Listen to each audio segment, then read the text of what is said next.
Welcome to Arts and Entertainment Ministries. I hope you're having a great year. Today I want to talk to you about the challenge that every Christian faces.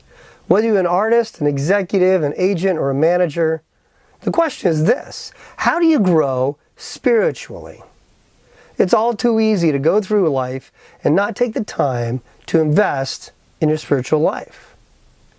When it comes to our vocation, there's always pressure to work on your craft and your art, get final projects done. There's the pressure of the deadline, or what will the critics say? And sometimes the pressure is internal. We want to make sure we never get in a rut. To be successful, we always need to keep pushing and growing and trying something new. For an artist or an executive, apathy is never your friend. The very nature of your career requires a drive to keep forging ahead with new ideas. But what about your spiritual life? Do you push yourself to grow spiritually? The problem is that unlike your creative life, there's often no external pressure to pursue spiritual growth. There aren't spiritual deadlines for your prayers. We don't have to worry about God critiquing and judging our prayers like some Rotten Tomatoes review or New York Times critic. So we can easily fall into the habit of the same old prayers mumbled before each meal. We go through the motions, not really present with the words we're saying, phoning it in. But unlike our art, in our spiritual life, we can get away with this apathy. Well, at least for a while. But if the squeaky wheel gets the grease, then it's often your creative life that gets the attention. It's really no different than any other business. We all must fight the temptation to focus on the tyranny of the urgent because it distracts us from what's truly important. Your spiritual life may not scream for your attention, but the longer you neglect it, the harder it will be to weather the storms of life.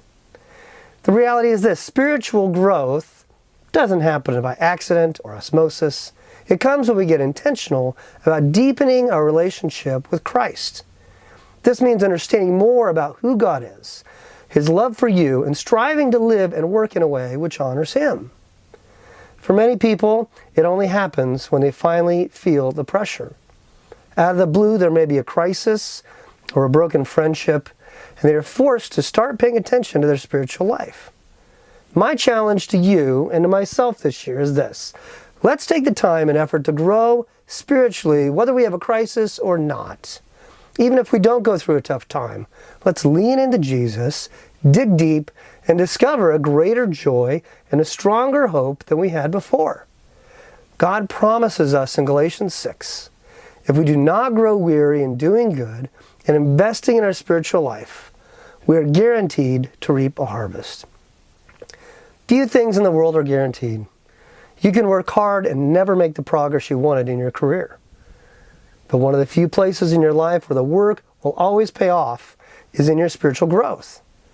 So take time this year to examine your relationship with Jesus. And let's make every effort to learn more about God and to slow down and spend time with Him. My prayer for you this year is that you will not let the urgency of your creative disciplines overshadow your need for spiritual disciplines. God is honored most when we grow in both areas.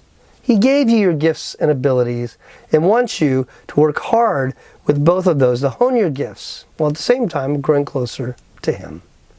So as you plan your day, your week, and your year, take a moment and schedule slots of time for both your spiritual life and your creative life.